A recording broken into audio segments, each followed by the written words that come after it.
Especialista em linguagem corporal do canal Metaforando no YouTube. Boa noite para você, Vitor. Obrigada pela participação aqui no TV Fama. Tudo isso, todos esses gestos, dá para saber se a pessoa está mentindo ou não? Como que funciona? Bom, é sempre bom entender, né? Uma análise de linguagem corporal, quando ela é feita seguindo um protocolo científico, como por exemplo, o protocolo que eu utilizo é o SCANS, é o Six Channel Analysis. Ela se predispõe ali, embasada por artigos e pesquisas científicas, a levantar um percentual de dissimulação. Então, assim, você não vai ver um técnico científico, quando ele gera um laudo, por exemplo, nos laudos que eu gero, em casos judiciais, eu não falo, o cara mentiu, o cara falou a verdade.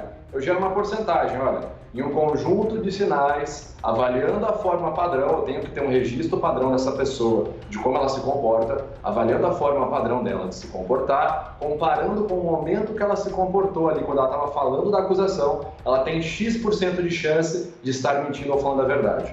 A precisão do SCANS ela é acima da precisão do polígrafo, a precisão do protocolo SCANS é acima de 80% até 90%, ali sendo que o polígrafo pode bater de 70% a 80%, conforme as pesquisas do próprio professor Paul Ekman. Agora, Vitor, desculpa te interromper, mas você falou que precisa ter, então, um vídeo ou voz da pessoa, um áudio da pessoa? O que funciona, vídeo ou áudio? Isso, perfeito. Nós temos 6 canais. A gente pode analisar ao vivo, a gente tem o modelo do Scanner, que é o Six Channel Analysis in Real Time, que é uma análise de 6 canais. Desses 6 canais eu tenho que analisar o quê? Vamos lá. Face, eu tenho que analisar linguagem corporal, gesto, movimentação, postura, braço cruzado, entre tudo isso. Eu analiso volume vocal, o tom da pessoa também, avalizo o conteúdo verbalizado dela, então a mensagem que ela fala, se ela escolhe falar uma palavra mais formal, uma palavra mais popular, o fluxo verbal, se ela fala rápido, se ela fala pausado, se ela começa a gaguejar, apresentar pausas. E por último, a gente analisa também o conjunto P, que é a psicofisiologia. Se a pessoa começa a transpirar muito, se ela aparenta ali sinais de ansiedade, começar a se tocar, se manipular, vermelhidão na pele, sudorese aumentando, alteração no fluxo cardiorrespiratório. São esses 6 canais. Quando a pessoa emite uma mensagem, por exemplo, eu falo assim, eu estou muito feliz de estar aqui neste programa. Eu estou verbalizando uma mensagem. A verbalização é um processo racional. Eu penso no que eu vou falar. Eu vou falar isso, blá, blá, blá, blá, blá.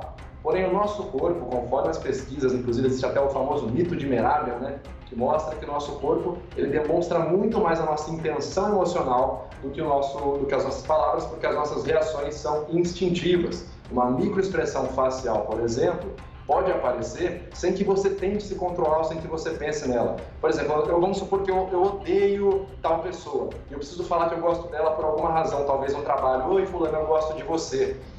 Sem que eu perceba, eu vou puxar o meu canto da boca, o que vai configurar uma microexpressão de desprezo, caracterizada pela contração aqui no músculo glucinador 14 ao 14 de forma lateral. Então eu não penso para fazer isso. Por isso que a gente diz que o corpo fala, né? A gente verbaliza pensando, só que o corpo trai a gente, infelizmente, em alguns casos. Bom, Vitor, e a última pergunta que eu tenho para você, achei isso sensacional. Gente, a gente tem que ficar ligado nos nossos movimentos também, dar uma disfarçada também. Agora, Vitor, isso serve como prova no tribunal, por exemplo, no caso do Prior?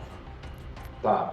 Pode ser utilizado como prova, laudos que eu já fiz. O laudo em si, ele entra como parte, né, do processo, entra como uma prova, um laudo técnico de qualquer tipo de técnico, né? Você pode ter um laudo técnico financeiro, um laudo técnico feito por um arquiteto, por um engenheiro e por um especialista, um perito facial também pode ser usado como prova, como laudo técnico. Pode ser utilizado também como orientação, mas como a gente está falando de um caso, né, um processo judicial, a gente nunca deve, lembrando, a gente nunca deve julgar como vocês falaram aí, né, e muito menos se basear em uma única fonte de informação, como por exemplo uma única análise de linguagem corporal. Você não deve levar ela como uma única fonte para, inclusive, opinar, né, se você acha que ele é inocente ou se você acha que ele é culpado. Ainda mais que se tratando de um processo, é necessário averiguar as provas e entrar ali nos autos e no decorrer do processo para poder entender o que de fato vai acontecer. Vitor Santos, legalmente, então, ele é inocente. Então, o Prior, nesse caso, seria inocentado ou não? Então, é o famoso até que se prove o contrário, todo mundo é inocente até que se prove o contrário. O que você perguntou ali para a Lisa, é ela que tem que provar que o pior é culpado ou o pior que tem que provar que ele é inocente? Em teoria, lembrando, eu estou colocando uma qualificação, não estou falando eu sou a favor do prior ou eu sou contra, estou falando apenas da lei. Juridicamente falando, todo mundo é inocente até que se prove o contrário. Se eu te acuso, eu preciso provar que você fez isso, certo?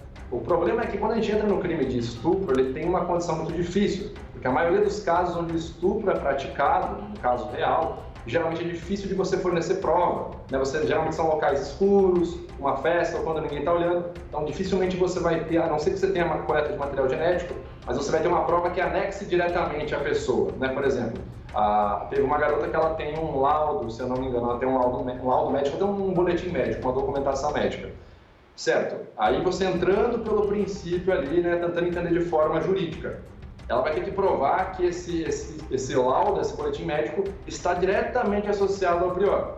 Então, falando da forma jurídica, todo mundo é inocente até que se prova o contrário. Agora, pela nossa análise aqui, o prior apresenta um comportamento bem incongruente.